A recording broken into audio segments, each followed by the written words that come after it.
Logical reasons है। हमारे यहाँ पे जो रहा है परंपरा कि लड़का वंश को चलाता है जी। अब आप डेमोक्रेसी में सोशियोलॉजी को, मगर इंदिरा गांधी ने उस चीज को गलत साबित किया था एज अ प्राइम मिनिस्टर। देखो वो तो चॉइस ही कोई नहीं थी, उसमें चॉइस थे यार। सेकेंडली यहाँ पे मैं बता रहा हूँ, प्रियंका की जो अपील है ना, उसके पीछे प्रियंका इतनी रिस्पॉन्सिबल नहीं, because people see her in the image of Indira Gandhi जी।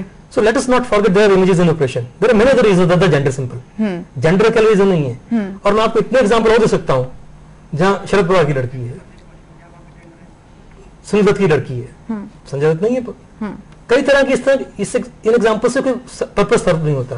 मैं फिर कहता हूँ, एक जो आपकी डिबेट को आगे लेके जाऊं तो मैं जी, कि मात्र महिलाओं का होना कोई एक स्टेप तो है, लेकिन क्या वो उस तरह की जेंडर सेंसिटिविटी अपनी एडमिनिस्ट्रेशन में ला पाएंगी? सीमा जी क्या ला पाएंगी? जैसे प्रोफेसर क्या थानों के अंदर महिलाएं, महिला प्रधानमंत्री हो, महिला सीएम हो, बेनजीर भुट्टो को देखा हमने जी, महिलाओं का जो हाल पाकिस्तान में सिंपली एक महिला को एक उपलब्धि तो है, इससे फर्क तो पड़ता है जी, लेकिन क्या जेंडर रिलेटेड इश्यूज को हरसिमरन जो है एमपी है जी, और वो एक एनजीओ चलाती है जहां पे फीमेल फिटर, पता चला कि उनके ही कॉन्स्टिट्यूंसी में फीमेल फिटर की रेशियो मैक्सिमम ज्यादा जी। सीमा जी आप इनके सवाल का जवाब देंगी? मैं तो यही कहना चाहूंगी कि ऐसा कुछ नहीं है कि मैं यही समझती हूँ कि जैसे हम हरसिमरत कौर बादल, वो भी उनकी फैमिली से है, तो आगे आके उन्होंने अपना अच्छा मुकाम पाया है। और नन्ही छां काफी फेमस हो रही है, मतलब, और वसुंधरा राजे हैं जो वहाँ की पहले सीएम रही है जयपुर राजस्थान की, तो वो भी एक मतलब घर की लड़की होके उन्होंने अपना एक मुकाम हासिल किया है।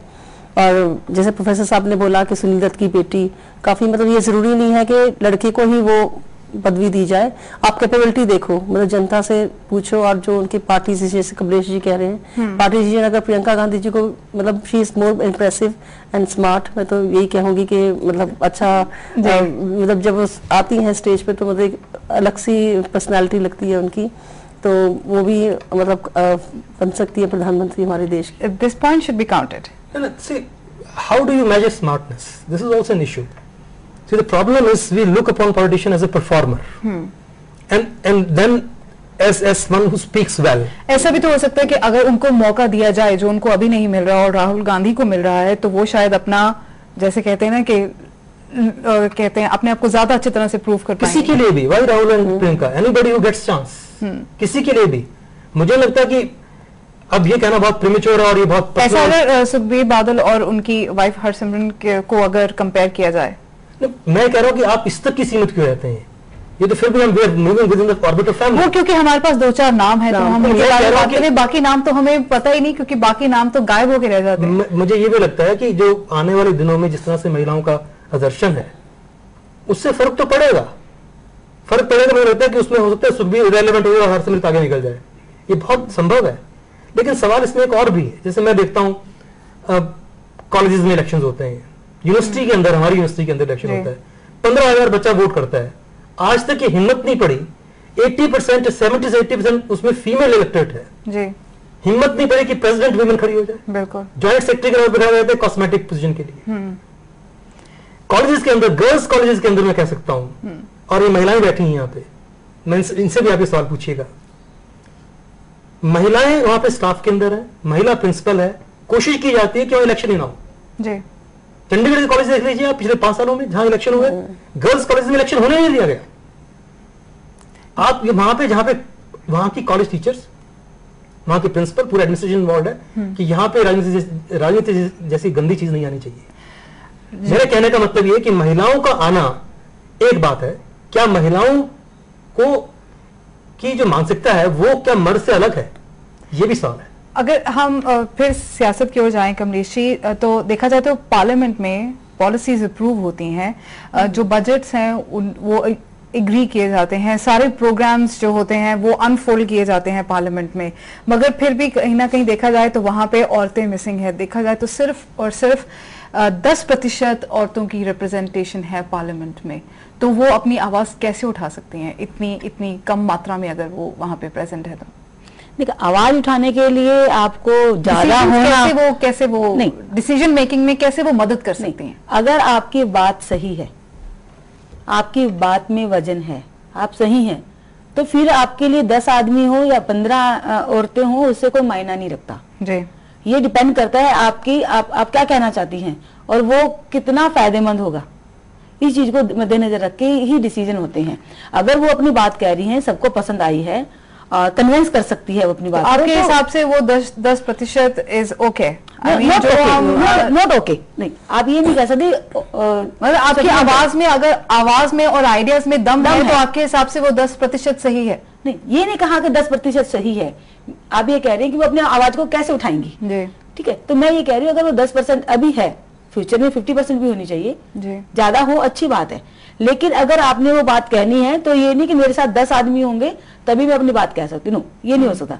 अब मैं फॉर एग्जांपल बता दूं, 2004 से 2009 में मैंने एज ए मेयर जब बजट तैयार किया, ठीक है, बजट तैयार करते हुए मैंने किसी की सपोर्ट नहीं ली।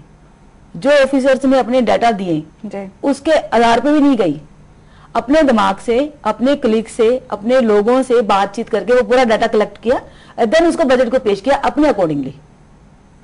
तो कहने का मतलब अगर तुम्हारे अंदर कोई कैपेसिटी है तो तुम्हें किसी की सपोर्ट की जरूरत नहीं है, तुम करके दिखा सकते हो। सीमा जी, अगर देखा जाए तो और जो हमारी देश की औरतें हैं उनको 60 साल हो गए हैं वोट करते हुए, और डेमोक्रेसी को किस तरह से बिल्डअप करना है उसमें वो उन्होंने अपना, इस हिसाब से वोटिंग के थ्रू उन्होंने अपना हिस्सा डाला है। मगर फिर भी देखा जाए तो किसी भी डिसीजन मेकिंग जो होते हैं डेमोक्रेटिक सिस्टम में, उनमें उनका ज्यादा योगदान देखने को नहीं मिलता। ऐसा क्यों है आपके हिसाब? ऐसे ही मतलब जैसे ये मैं देखा है, जैसे गांव में जाके तो हम जैसे वोट से मांगने जाते हैं तो वो लेडीज यही कहती है कि जहां हमारे मर्द बोलेंगे हम वही वोट डालेंगे। तो हम उनको समझाते कि आपकी अपनी वोट है, आप मतलब अपनी मर्जी से वोट हम कर सकती है, जिस पार्टी को आप चाहो कर सकती है। पर अभी भी मैं कहती हूँ मतलब 90 क्या 80% अभी जो गाँव में ये प्रॉब्लम बहुत ज्यादा है। ना करना इतना आसान है? नहीं, उनको नहीं, मुश्किल है बहुत, मतलब इट्स वेरी डिफिकल्ट। वो अपने पति को और अपने परिवार के जो मतलब बड़े हैं, जैसे जो उनके ससुर होते हैं, उनको ना करना उनके लिए। तो आपको लगता है प्रोफेसर अक्षय ग्राउंड लेवल पे यही सबसे बड़ी प्रॉब्लम है? पर ग्राउंड लेवल को स्टैटिक चीज तो नहीं है ना, ग्राउंड लेवल पे तो है ये, बट स्टैटिक चीज नहीं है। आप पिछले ग्राउंड लेवल को इग्नोर भी तो नहीं कर सकते। मैं इग्नोर नहीं कर रहा, पर पिछले 5 सालों में देखिएगा आप, देखिए अब जो स्थितियां हैं बड़ी तेजी से बदल रही हैं। जो मीडिया का इन्वेशन हुआ है और जो नुक एंड कॉर्नर विलेजेस के अंदर आपका मीडिया जा रहा है और अवेयरनेस जा रही है। आप मान के चलिएगा कि जो रिएक्शन हो रहे हैं खाप पंचायत वगैरह के भी, ये रिएक्शन इसलिए हो रहे हैं क्योंकि वहां उनको लगता है कि कहीं स्वतंत्रता मिल रही है। ये रिएक्शन जो हो रहे हैं इसलिए नहीं हो रहा कि ये स्थिति स्टैटिक है। अगर आपको नहीं लगता कि अगर औरतों के पास पूरे हक नहीं होंगे, उनके पास एक रियल पावर नहीं होगी, तो जो फुल एम्पावरमेंट है वो इनकम्प्लीट रह जाएगी? एम्पावरमेंट तो सोसाइटी का होल होनी है ना जी। तो ऑब्वियसली औरतों को वीक रखना आदमियों के फेवर में नहीं है। ये मुझे समझ आया, आदमियों की बात समझ क्यों नहीं है आज तक। यदि औरतों को वीक रखते हैं तो वो अपने आप को वीक कर रहे हैं। मैं उम्मीद करती हूँ कि आपकी आवाज वो जरूर सुन रहे हो, आपकी बात वो जरूर सुन रहे हो, क्योंकि उसके फेवर में नहीं है बात जी। आदमी अपने पैर पर कुल्हाड़ी मार रहा है। कमलेश जी, इंडिया में हमारे पास बहुत ऐसे रीजंस हैं, एरियाज हैं जहां पे जो औरतें हैं उनको उनके बेसिक राइट्स होते हैं वो डिनाई किए जाते हैं। ये तो आप भी मानती हैं? वो बात फिर वापस आ जाती है घूम के कि राइट और उसको जिम्मेदारी मिली, उसको मौका मिला जी। मौका मिलेगा तो कुछ भी संभव है। अब मैं अपनी बताती हूँ, मैं एक महिला थी, बिल्कुल घरेलू लेडी थी। बेशक मैंने ग्रेजुएशन की है, लेकिन शादी होने के बाद मैं अपने ससुराल में थी, मुझे फैमिली पसंद थी। लेकिन मौका मिला मुझे राजनीति में आने का। राजनीति से पहले मैंने अपना कारोबार शुरू किया जी, ठीक है। कारोबार शुरू किया, उसके साथ ही फिर मुझे पॉलिटिक्स में आना पड़ा। पॉलिटिक्स में आई, आज मैं अपनी राजनीति भी चला रही हूँ, अपना कारोबार भी कर रही हूँ, अपना बिजनेस भी कर रही हूँ, अपना परिवार भी देख रही हूँ। तीनों सिस्टम मेरे डेली का रूटीन है। हमारे पास वक्त बहुत कम रह गया, मगर मैं एक प्रश्न जरूर पूछना चाहूंगी। हमने रिजर्वेशन के बारे में बात की थी। जब भी कभी हम रिजर्वेशन बिल के बारे में बात करते हैं तो हर बार जब भी बिल इंट्रोड्यूस होता है तो हम पार्लियामेंट में एक केओस देखते हैं। मार्शल्स अंदर बुलाए जाते हैं सिचुएशन को कंट्रोल करने के लिए। काफी ऐसे एमपीज होते हैं वहां पे जो बिल को फाड़ देते हैं, और ये जो चक्कर है ये 16 साल से चलता आ रहा है। सही बात। तो इसको आप किस नजरिए से देखती हैं कि क्या कभी हम उस रिजर्वेशन पे 33% रिजर्वेशन पे कभी पहुंच पाएंगे? देखो, पहली बात तो जो लोग ऐसा सोचते हैं कि 33 रिजर्वेशन नहीं होनी चाहिए, वो उनकी मानसिकता गलत है जी। जैसे प्रोफेसर साहब बता रहे थे कि वो लेडीज को कमजोर समझते हैं, तो वो वाकई गलत समझते हैं, उनको नहीं समझना चाहिए। अगर वो समझदार होगी तो उसका भी बेनिफिट उसको है कि बात समझाने में, बात करने में उसका लेवल बदल जाता है। लेकिन ये है कि 33% रिजर्वेशन आज नहीं तो कल, कभी ना कभी तो इसको फाइनल होना ही है। जो लोगों को ये लगता है कि 33% रिजर्वेशन आने के बाद शायद उनकी प्रॉब्लम हो जाएगी, शायद उनका एरिया है वो जेंट्स का ना रहेगा, लेडी का हो जाएगा, तो ये गलत धारणा कि जैसा अभी पंचायतों से शुरू किया है 50% हो गया है, तो एक दिन पार्लियामेंट में 50% तो होगा ही। सीमा जी, आपसे पूछना चाहूंगी कि क्या जो औरतें हैं उनको पॉलिटिक्स में इक्वल शेयर मिलना चाहिए? I mean, अगर उसको हम कंपेयर करें तो सोसाइटी में भी इसका मतलब ये भी आता है कि उनको सोसाइटी में भी इक्वल शेयर मिलना चाहिए। नहीं, मैं तो यही कहूंगी कि इक्वल शेयर मिलना चाहिए कि एक आप देखते हैं फीमेल और मेल एक मतलब दो पहिए के चक्के हैं, तो घर के जब वो घर साथ साथ चला सकते हैं, मतलब एक लेडी अपने परिवार चलाने के लिए वो सर्विस कर सकती है, अपने हस्बैंड का हाथ बटा सकती है, पूरे परिवार को चला सकते है, तो पॉलिटिक्स में क्यों नहीं। जाते जाते प्रोफेसर अक्षय, मैं आपसे सवाल पूछना चाहूंगी, कितना आसान या मुश्किल है एक औरत को इस सोसाइटी में जस्टिस दिलाना? देखिए, अभी फिलहाल तो कठिन है काफी, लेकिन मुझे लगता है कि मुझे जैसे टेक्नोलॉजी ने काफी हेल्प की है, एजुकेशन ने काफी हेल्प की है, ये जो डिबेट्स चल रही है रिजर्वेशन की और नहीं, कब होता कब नहीं, लेकिन ये डिबेट होना अपने आप में आशा का संचार करती है। मेरा ये मानना ये है कि आज की परिस्थिति में यदि मर्द अपनी असलियत को नहीं समझता है, उसे समझना होगा कि पुराने ढंग से जीना उसके लिए अब असंभव है, और महिलाओं को ये इस बात का संकेत मिल चुका है कि ये अपॉर्चुनिटीज हैं, स्टेट भी दे रहा है, टेक्नोलॉजी ने बता दिया है कि पुश बटन है, चाहे उसे आदमी दबाए चाहे औरत दबाए, तो उसमें अब वो कोई फिजिकल पावर का तो कोई डिस्प्ले रहा नहीं।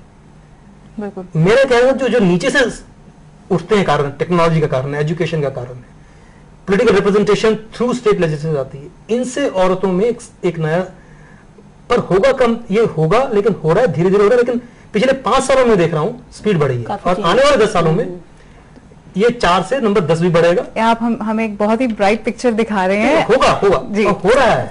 मीडिया में तो महिलाओं का पूरा बोलबाला है। चलिए, इस हमारे साथ स्टूडियो में आकर इस मुद्दे पर बातचीत करने के लिए आप सबका बहुत बहुत धन्यवाद। तो ये थी बात नारी शक्ति की। हमारे देश की महिला सियासतदानों ने अपना लोहा मनवाया है, अपना मुकाम हासिल किया है। ये सब इन्होंने अपनी हिम्मत और हौसले के बूते हासिल किया है। समाज की दूसरी औरतों के लिए ये एक मिसाल है, सीख है, बता रही है कि कोई आपके लिए आगे नहीं आएगा, आपको खुद अपने लिए जगह बनानी होगी। इसी के साथ हम आज का प्राइम यहीं खत्म करते हैं। कल फिर मिलेंगे एक नए मुद्दे के साथ। नमस्कार, सत श्री अकाल।